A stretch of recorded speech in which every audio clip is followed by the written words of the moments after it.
اللهم صل على محمد وآله وعترته بعدد كل معلوم لك. حضرت حمران جداد عثمان رضی اللہ تعالی عنہ غلام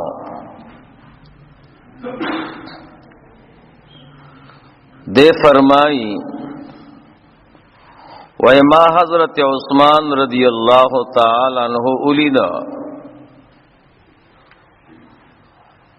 چې چاته وی د وبو دا دست چارندام د وبو لو خیر اوړه معنا غلو خیر اوړه چې کم کې د چارندام وبدي نو هغه ولا لو خیر اوړه. نو عثمان رضی اللہ تعالی عنہ شروع شو نو اولی پخپلو لاسونو باندې تر دې مړوندونو پورې اوبر آواز چولې نو هغه درې کرته وینځل. بیا یې خیلاس پلوخي کې دنک او خلکی اوبوا چولې او پوزه کی وبوا چولے او بے خپل مخ مبارک وینځه درې کرتا بے لاسونه سره د څنګهلو وینځل درې کرتا او بے مس په سر باندې وکړه او بے خپې مبارک وینځل درې کرتا سره د گیټیو بے او فرمایل چې نبی علیہ الصلوۃ والسلام فرمایلی دي چا چې زما غوندې زما د چاراندام غوندې چاراندام وک دغه سي چاراندام او بے دو رکعات منځ وک داسې منځ چې په دې دوه رکعاتو منځ کې د خپل زړه کې د دنیا خبره تیرې نه کړې نو دته تیر شوي ګناهونه به ټول معاف کړي شي. دا د حدیث ترجمه وا د حدیث وضاحت دا ده نبی علیہ الصلوۃ والسلام صحابه او ته د دین او د چاراندام او د اسلام او د منځونو څومره احکامات چې د اسلام دي نو د دې چلي صحابه او ته خودلو او صحابه دومره قدردانو چې د رسول الله مبارک یو سیز زده کړو. نو عثمان رضی اللہ تعالی عنہ تا رسول اللہ مبارک چاراندام خودلے نو نور صحابہ تا تابعین ته چاراندام خودنو چلی ورته خودو او دا سی چل نه مخامخ نقصه ورته خودا یو سړی ته هم دا سی په یادو لګیاو سنو نه یادېږي ورته دا خو مخلص خلقو. نو عثمان رضی اللہ تعالی عنہ یو کستوی وی کم لوغ کی چې د چاراندام وبدي هغه راوړه ناغه ولا لو خیر راوړه او نور تابعین او صحابه ورته کته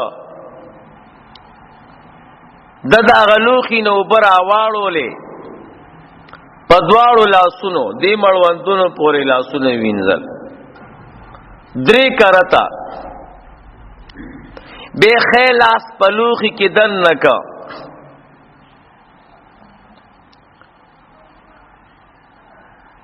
نو بیاي داغین اوبر آواغسته نخله کی اوبه واچولې که چې لاسونه دواړه وینځل نو پاک شو هغه دور کې خو بمبې نه وي، چا سره به کوزی وي، چا سره منګي وو، چاټای به وي.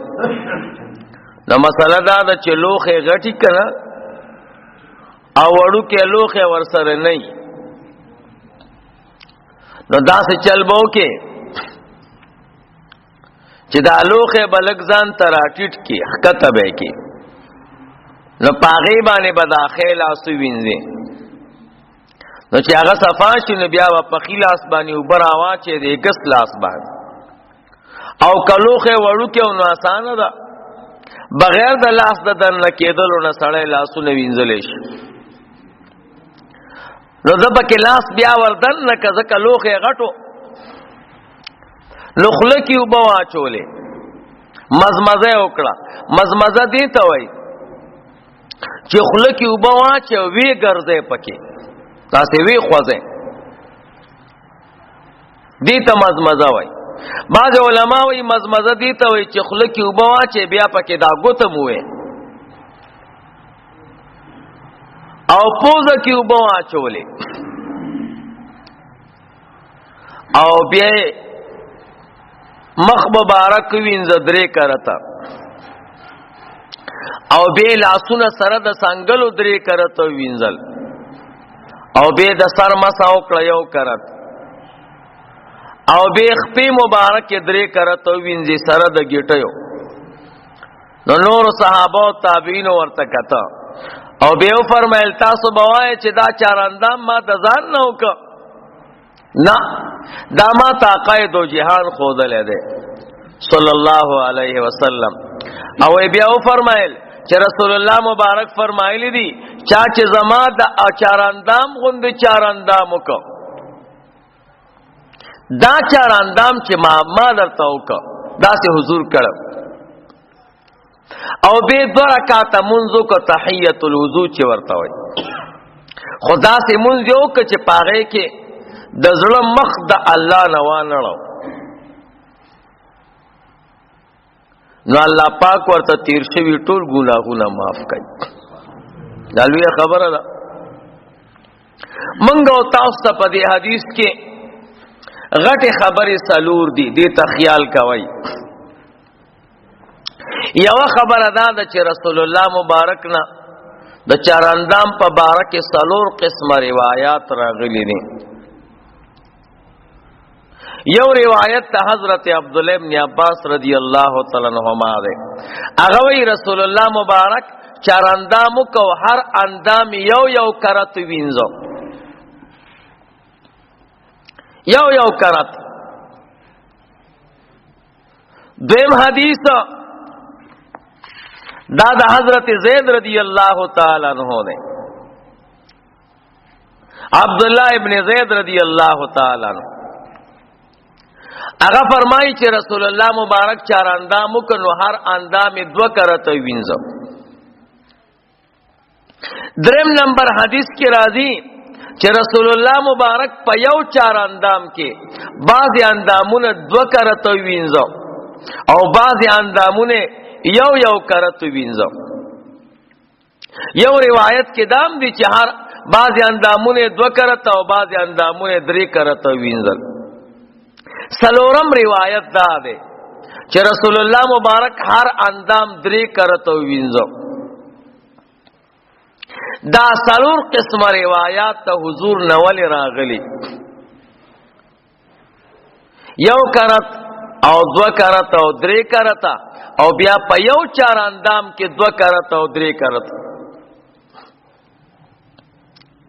د دې علما دو وجه وای، طالبانو ته من خپل خبره کوو تاسو ته آسانه وي.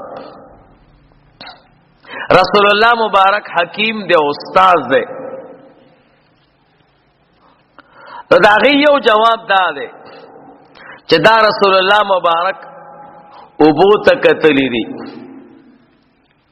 کما زمانہ کې چې اوبو حضور سره کمې وي نو هر اندام یو یو کرت وینځل دی. بیا چې اوبو سره لګې ډېرې وي نو بیا دو دو کرته وینځلې دي. بیا چې ورسره نور هم ډېرې وي نو بعضې اندامونه دو کرته او بعضې درې کرته. او چې کله ور سره وب خړې وي نه به هر اندام درې کرته وینځل مونږ او تاسو تم دا مساله ده کوبه انتهایی کمی وینو یو کرته وینځه کبیا گزاره کېده نو دو کرته کډېری ویني بیا درې کرته یو کرت اندام وینځل دا فرض دي دو کرت اندامونه وینځل دا کفایت کوي او درې کرت اندامونه وینځل دا سنت دي منګو تاسو دلته د وبو قدر نه ملاويږي دا چې الله پاک هم حرم شریف ته بوزي او سعودي کې اوسم د وبو انتهایی قلت ته وبو الته د پېټرول نه ارزان دي پېټرول د 1 ریال 2 لیټر دی او 1 لیټر وبو ورته په 2 ریال ملاوي اوس عملته وبو ډیر مشکلات سره ملاوي نو د وبو کمې ده پکې او زمونږ استاد علاقو کې خدای پاک فضل له داسې بېږي لختو کې الته د وبو نظام کمزور ہے نو رسول الله مبارک د ابو د اندازې موافق چار اندام کړي نو داسې کله پیخیږي من په خپل چې کله عمرې لتلو نو پلار کې جاس کې چې کله د احرام د پاره چار اندام کاو نو وبنوي اکم یو بچ جاس کې ورکای بوتل کې نو پاغي باندې چار اندام کو یو کرت ما یو ګور حضور نه قربان دا طریقې مراته خودلې نو کله چې د وبو تکلیف بیا داسې وکا دیم جواب علما دا کوي چې دا حضور زمانه ته کتلی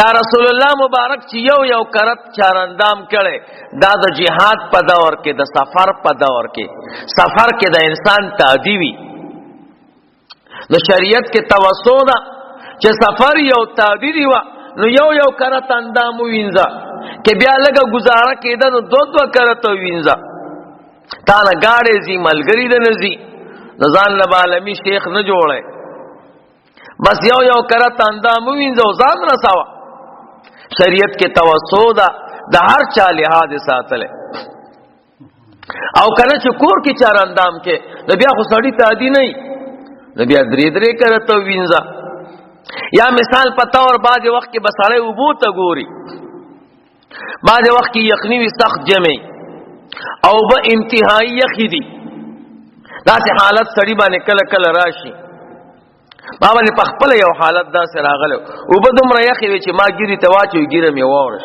اون خطا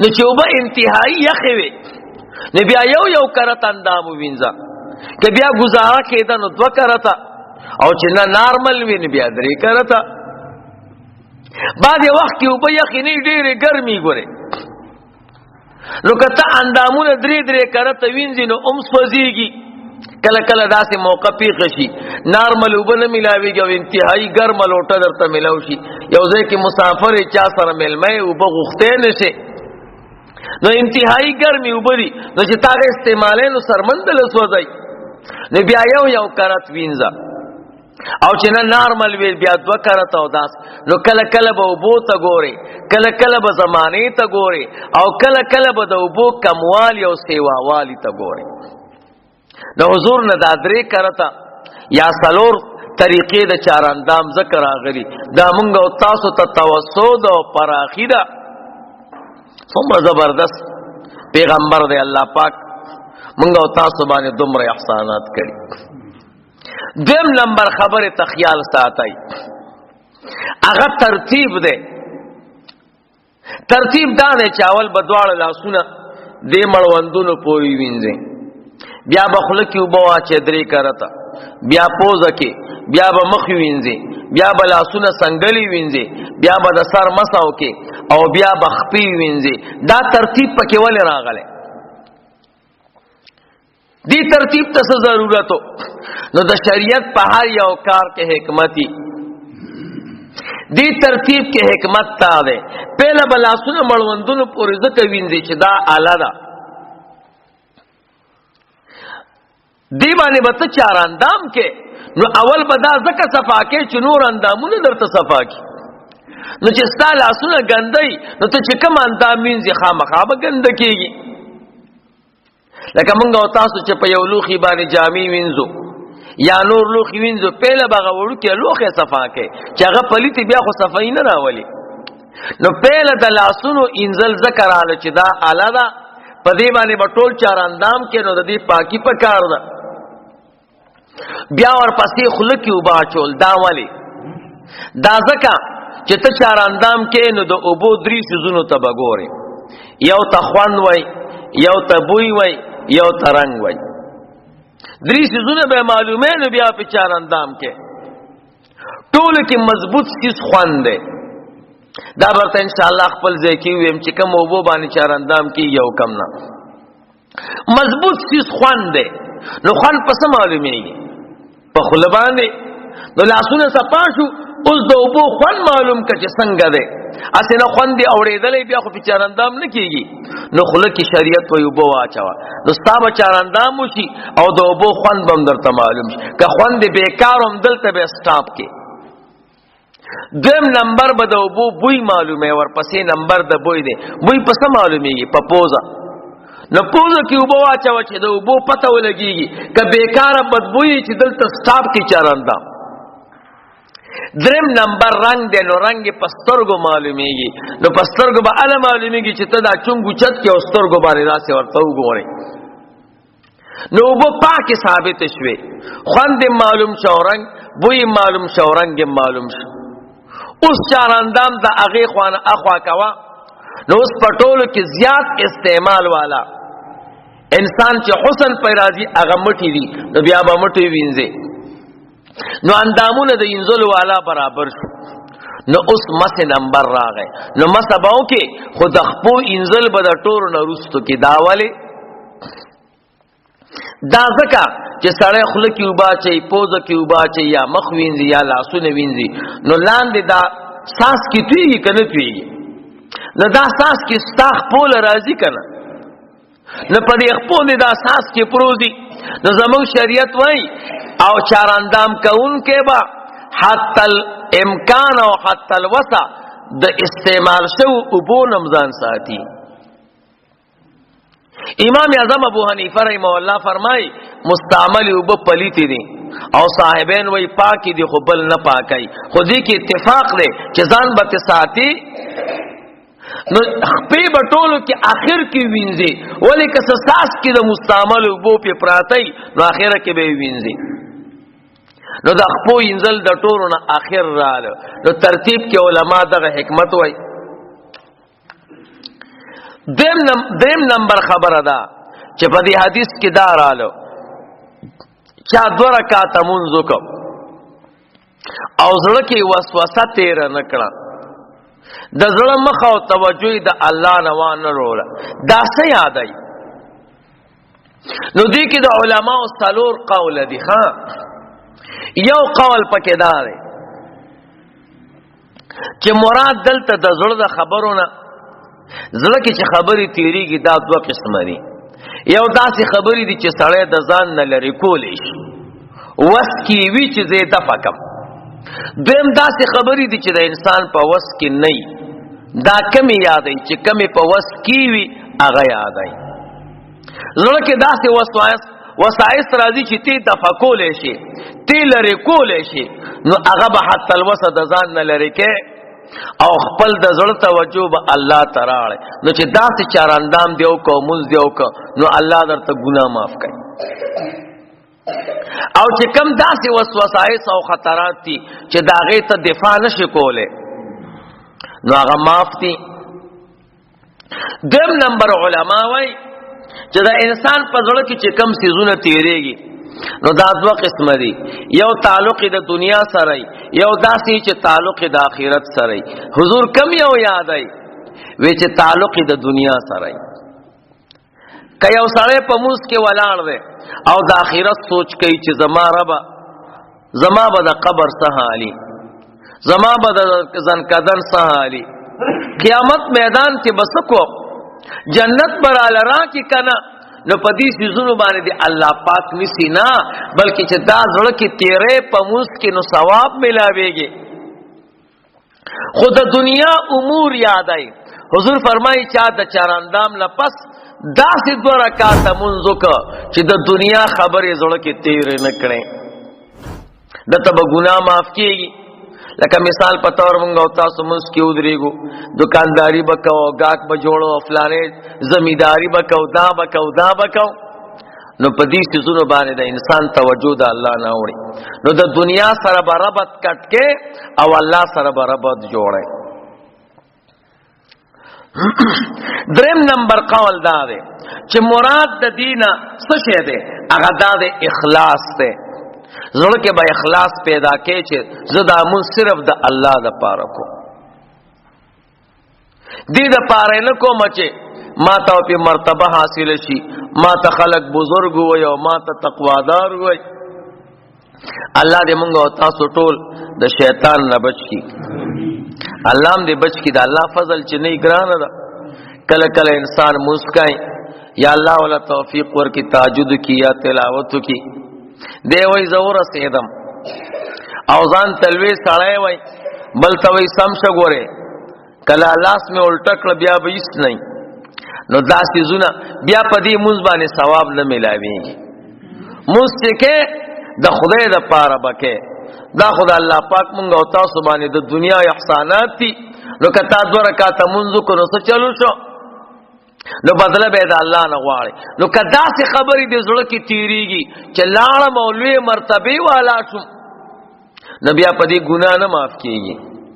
نو دا خبرې بدله کې نه تیر. سلورم نمبر خبر علما دا وای چې مراد د دین عجب ده. بای سره خسته منځو کی دی وی ملک منځ ده خو زما ده منځ ده خو زما ده نو ځان ور تلويخ کار یو د بل مستسپک ګوري نو چې داسې خبرې د زړه کې تیرې کړي نو بیا لا نه ملاويږي ګناه بیا نه معاف کیږي. نو خپل خود پسندی او ځان تلوي قتل دا بزړه کې نه تیرې. 5م نمبر قولم باز علماء کړي هغه دا دی وی چې د دنیا امور د زړه کې تیر کړه هو کچرته دا د زړه کې اون خلول او دې نه است دوباره نو بیا دا حکم دی چې تا ته په دې 2 رکعات بیا ګناه نه معاف کیږي او کنه زړه کې دراله واپس تی وستو بیا ملاويږي. د دنیا هغه امور چې مستمر نه ستا په زړه کې همیشه پراته نه نو پاغي باندې الله پاک انسان نه نيسي. سلورم نمبر خبره ده چې حضور فرمای چا 2 رکعات منځو کا نو بیا ورته الله پاک ټول ګناهونه معاف کوي. دا کم ګناهونه یادای واړه یادای کلوي یادای نو واړه یادای واړه ګناهونه په موږ معاف کیږي. لوی ګناهونه چې دی هغه د پاره به توبه وباسي. الله دې مونږ او تاسو بچ کړي. واړه ګناهونه چې دی کړي نسواره چې سیګریټ سکے یا چې دینو غفلت درنکی کنزلې دی او کړي نو دا سيزونه واړه ګناهونه دي. په دې باندې الله پاک چې چاراندام دی او 2 رکعات منځ او داسې منځ چې د زړه توجه دی الله نه وانه وړول نو ګناه درته معاف کیږي. اوس کله یو سړی واړه ګناهونه نه او لوی ګناهونه یې سبای نو علما وایي چې د چالوي ګناهونه وی او واړه نه داسې نشي کېده. لوی ګناه دي ته وایي چې لاندې تر لاندې واړه پرتای. لوی او واړه دا د امور اضافیو نه ده. واړه کوټه کم یو ته وایي چې لوی کوټه وی کنه وړو کې لرګي څه ته وایي چې لوی لرګي خوې کنه. نو د لوی ګناهونه د چای چې واړه ګناهونه واړه څه ته وایي چې بره په لوی پراتای. نو چې د شا واړه ګناهونه لوی به خامخا کړي او چې دا چا لوی ګناهونه واړه به خامخا کړي نو واړه ګناهونه پدې معاف. اوس کا فرضاً یو انسان واړه ګناهونه هم نه او دا چرندامو کو 2 رکعات مونږ یو کو نو علما وی الله بوله درجه بیا اوچتای. بیا پدې 2 رکعات مونږ باندې د الله پاک درجات اوچتای. الله دې مونږ او تاسو تم په دې عمل راکړي. درود شریف و اللهم صل علی سیدنا و مولانا محمد و